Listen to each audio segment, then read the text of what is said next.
The crowned one. The crowned one. What's up, guys? How's it going? Glad to have you back here at the Crown One, and I just had to get this one out.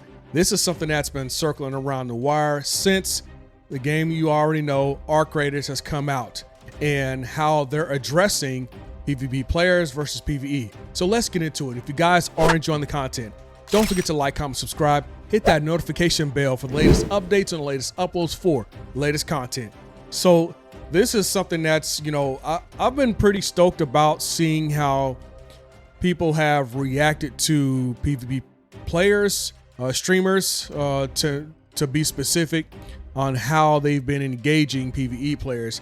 And this is in the game Arc Raiders, where you have a mixture of those players. For the uninitiated, Arc Raiders is an extraction shooter game, third person over the shoulder, and you collect things, and it all depends on your player preference. So whether you're a player versus player and you want to engage other players and shoot them up, take all their stuff and you extract with it, or whether you're player versus environment, where you're rather just loot, fight the arc, play against the environment, and then you extract. So we have a bit of a juxtaposition, if you will, of these different players being thrown almost into the proverbial jar, shake it up, and let's see if they start fighting each other. Like you'll put a lizard and a scorpion, or a spider and a scorpion in a jar, and you shake it up as a little kid. I don't advise doing that, and I don't advocate for it, but you get the point.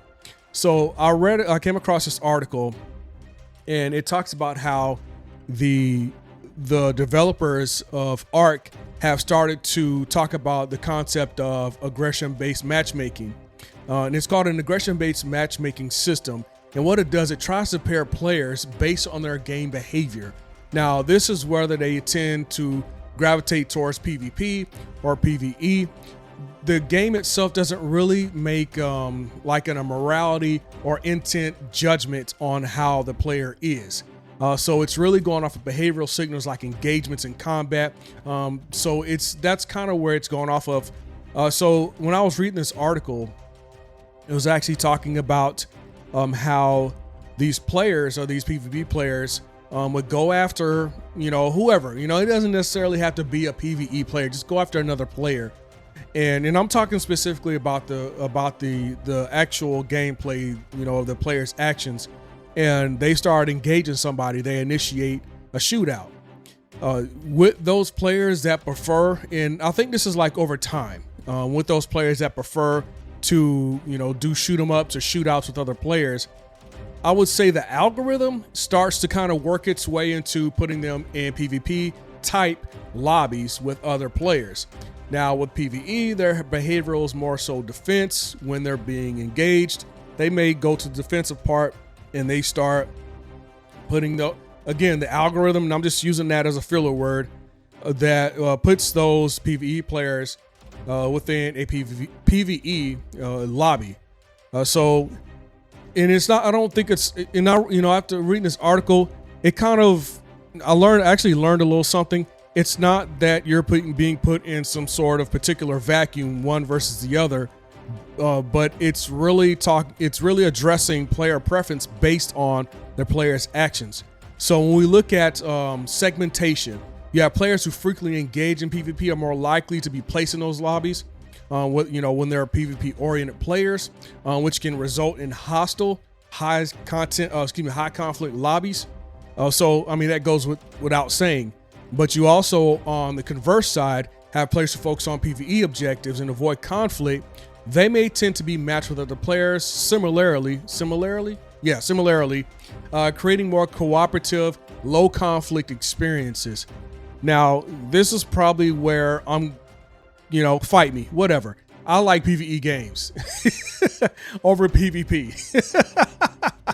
Fight me, whatever. You know what I'm saying? This is probably one of those rare moments where I'm just going to do a hot take, because I just prefer to do PvE. I like building things. Now, don't get me wrong, former military, I like my shooter games. I played Call of Duty, obviously, so definitely a PvP game where you have skill-based matchmaking. You have leaderboards in COD games. I don't think BO7, Black Ops 7 has SMBB, skill-based match, SBMM, skill-based matchmaking. Yes. So I know because in the article it actually addresses the fact that BO7 doesn't have the skill-based matchmaking. So you have the reference. I'll have the link in the description. We can check it out yourself. But I just prefer when I'm playing a PvP game, I want to know I'm playing a PvP game. You know what I'm saying? When I'm playing the converse, the PvE, I want to know I'm playing PvE, player versus environment. Games like No Man's Sky, which is something I've done on my channel as well. I like playing No Man's Sky. I like world builders. I like going against the environment. I like playing against the computer. RTS games, stuff like that.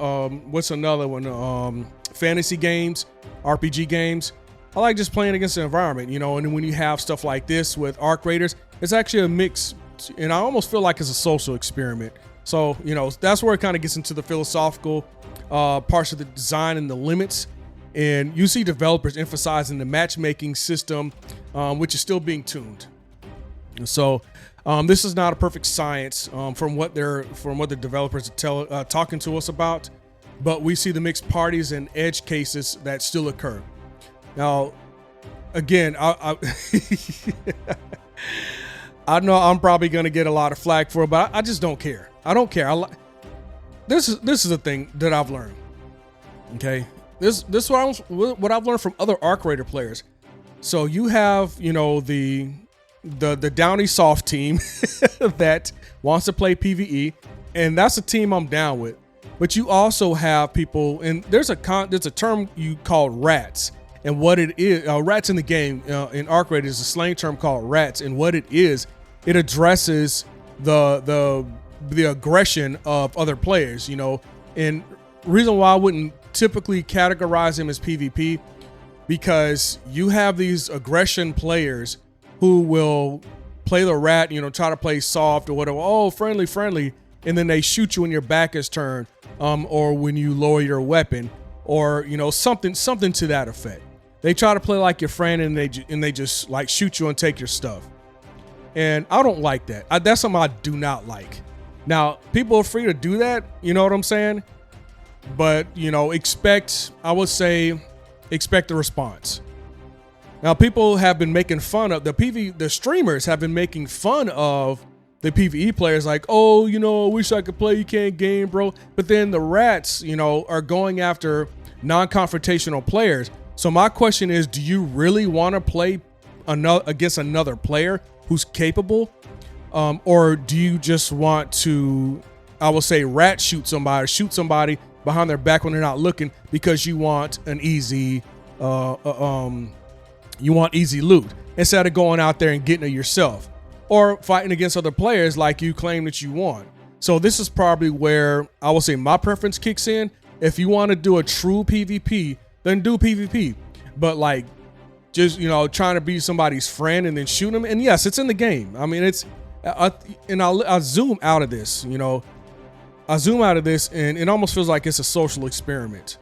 You know what I'm saying? So and I don't know what kind of data they're pulling from these experiences of other players, but when I zoom out to that 30,000 foot view, it almost feels like it's some sort of social experiment, and these rat players are failing miserably. If you want to do true PvP, go do PvP. Find somebody, you know, get into the lobby. You know what I'm saying? I'm not sure how the algorithm works when they start putting them into the lobby outside of what they talk about aggression-based matchmaking, versus somebody actually wanting to get into those PvP lobbies. I don't know if you can do that at will, because I never played the game. And the only reason I haven't played it is because, from my own personal experience, you can fight me if you want, it reminds me of Call of Duty. As far as the policy of the game, not in so much the gameplay that I've seen, obviously, but it reminds me of Call of Duty, where people are just hunting you. They're not even playing the game. They're just hunting you, and you clearly are trying to get away from the situation, and they track you down like a dog, shoot you, take your stuff. And then there's also the cheaters. And it's just like, it robs the joy of gaming in and of itself.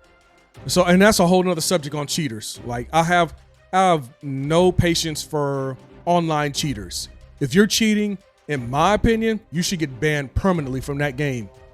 They should brick your game. whatever. You know, that's how I look at it. If you lack the skill set or even the integrity, you don't even have to be a skilled player. If you lack the integrity to play a game fairly, to win it fairly, then, you know, expect the outcome. I think I've been kind of chill on some of my news reports, but for this one, this is one of those things where I'm truly passionate about. If you're going to interact with somebody in a game, whether it be a video game, a board game, or athletic sports game, be honest about it.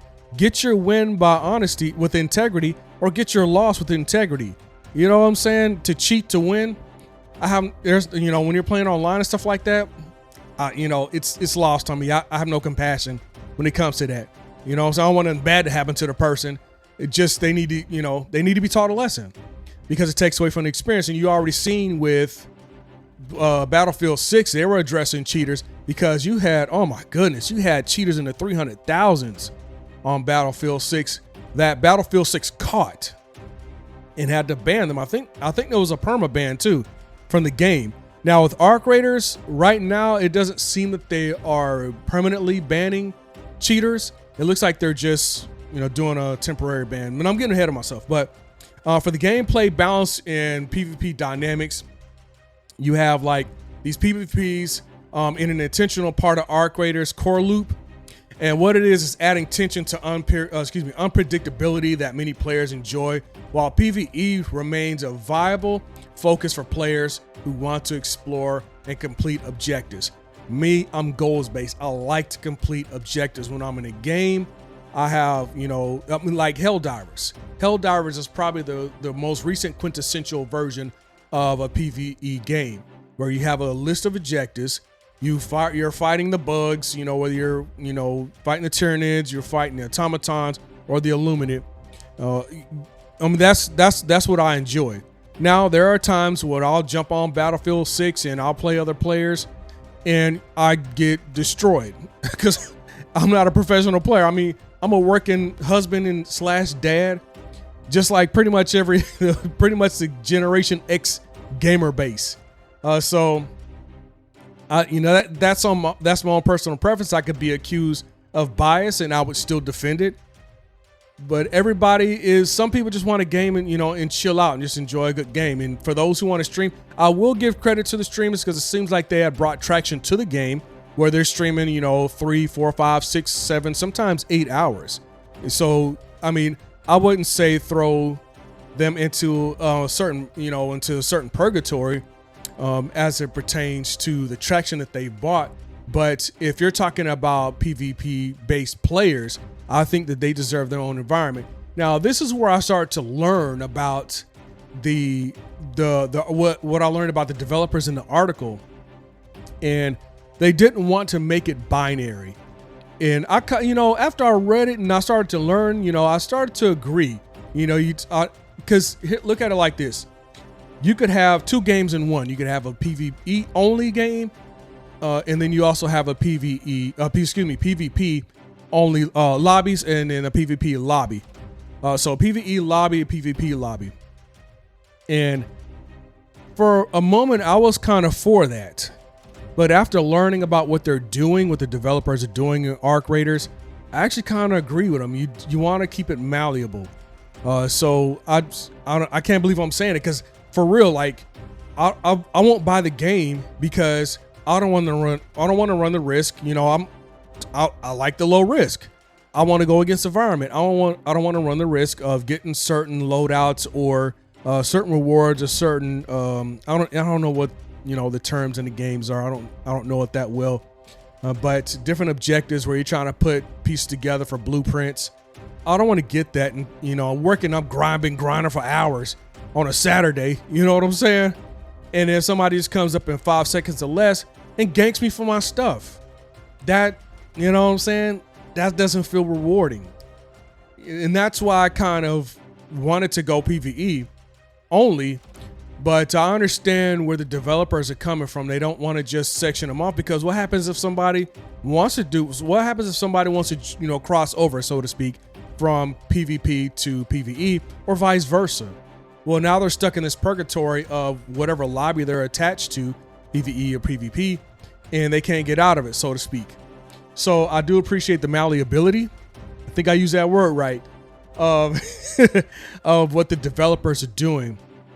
Now, the practical effects and community, and I'm getting back to my talking point, practical effects and community reaction. Community tests suggest that switching between aggressive and peaceful plays significantly affects the types of lobbies players experience. Now, reinforcing that idea, the behavior influences matchmaking outcomes. Now, in this, I mean, just a reiteration of what I was talking about earlier. If that's the environment that you want to be in, that is the game that you play. And the next time you jump into another lobby, that in all likelihood will be the environment that you're associated with. However, it is not a panacea. You will in all likelihood probably, and I'm not sure how that works, the inner workings of taking a PvP type player and then placing them back in a PvE environment. It may just be where, and no, this is just a theory I'm working. It may just be where the PvP player has kind of died down the engagement of other players. The algorithm picks it up, and then the next time they go into the lobby, they're probably in a PvE environment. So no, that I think the concept, the approach that they have with the aggression-based matchmaking, and it's not really so much a title that they're going with, but sort of a malleable algorithm, if you will, where they're putting those players in those respective lobbies. I think that's a pretty ingenious idea. But the rats and some of the like streamers or PvP, whoever is complaining about people wanting to do PvE, and this is you can accuse me of bias.